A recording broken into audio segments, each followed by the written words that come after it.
Fico feliz por estarmos juntos em mais esse encontro semanal para meditarmos na Palavra de Deus.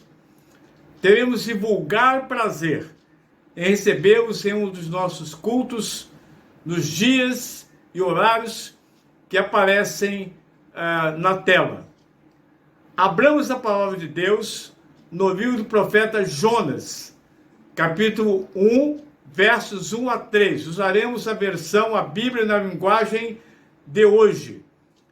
Vamos ver. Certo dia, o Deus Eterno disse a Jonas, filho de Amitai: apronte-se, vá à grande cidade de Nínive e grite contra ela, porque a maldade daquela gente chegou aos meus ouvidos. Jonas se aprontou, mas fugiu do Deus Eterno, indo em direção contrária. Alicerçados nesses versículos, nos ocuparemos no tema na contramão da vontade de Deus. Sempre que andamos na contramão, estamos correndo um sério risco e o resultado é desastroso. Com Jonas não foi diferente. Vejamos. O Senhor entregou ao profeta a missão de anunciar a grande cidade de Nínive.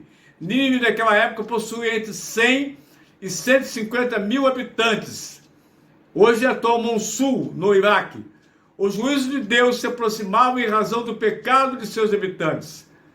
Jonas, todavia, decidiu fugir da presença de Deus. Jonas 1:3. Mas que a interessante e extraordinária aventura do pregador chama-nos a atenção a misericórdia de Deus. Quando anuncia o juízo, Deus o faz tendo por propósito a conversão do ser humano. O castigo só virá se permanecer o endurecimento do coração, a recusa peremptória da misericórdia divina. O profeta Jonas era também alvo da misericórdia divina. Embora tenha desobedecido ao primeiro ide, Deus ouviu sua oração e proporcionou-lhe uma segunda oportunidade. Já pensou se Deus fechasse o coração ante a nossa primeira falha? Quem poderia ser salvo? Davi cometeu pecados considerados muito graves sob a nossa ótica. No entanto, a Bíblia fala dele como um homem segundo o coração de Deus.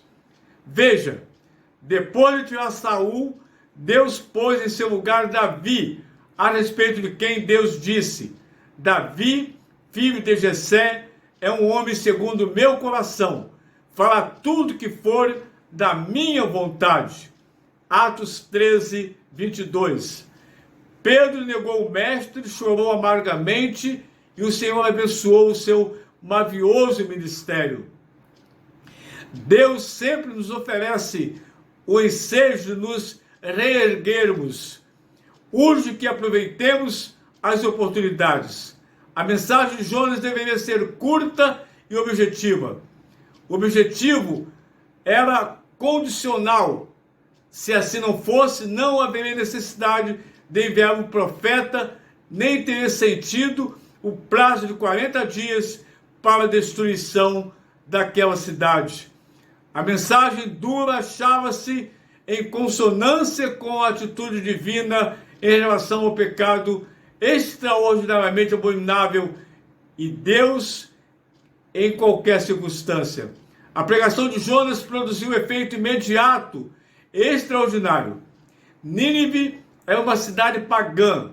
Por séculos e gerações, seus habitantes cultuaram deuses falsos e prostraram-se diante de ídolos. Todavia, ante a pregação de um profeta de Israel, a cidade inteira, desde o menor dos seus habitantes até o maior dos seus habitantes, inclusive o rei, voltaram-se para o Senhor. É público e notório que alguns casos não passaram de aparência, não tem dúvida disso, mas muitos deles foi resultado de uma conversão genuína e de volta para Deus.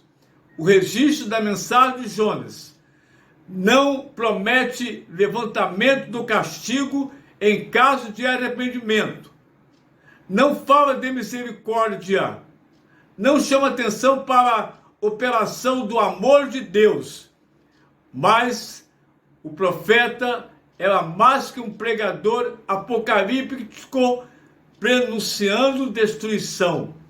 Deus diz que Jonas foi um sinal para Nínive, assim como o profeta Jonas foi um sinal para os moradores da cidade de Nínive. O Filho do Homem será um sinal para o povo de hoje. Lucas 11, verso 30. Ele mesmo é uma mostra viva da misericórdia de Deus.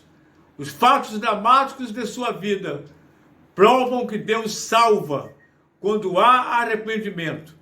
O estreito relacionamento nacionalista e os problemas pessoais de Jonas, causando a tristeza no seu coração, quando ele deveria ver milhares de pessoas voltando-se para Deus. Por causa disso, Jonas ficou com raiva, muita raiva, aborrecido. Jonas 4:1. Nínive era a capital do império inimigo de Israel e também de Judá. Nosso preconceito torna-se frequentemente causa de grandes prejuízos para a obra do reino de Deus. Ele esqueceu-se de que Deus não é preconceituoso. Ele ama e quer salvar a todo aquele que é arrependido, volta-se para ele.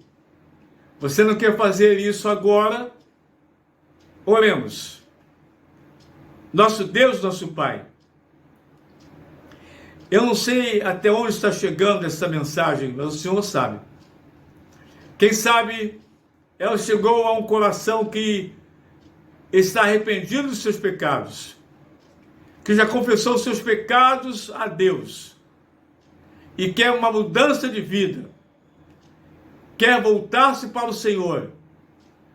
Ó Deus querido, que o Espírito Santo complete a obra nesse coração, nesses corações, nesta hora. Nós oramos em nome de Jesus. Amém.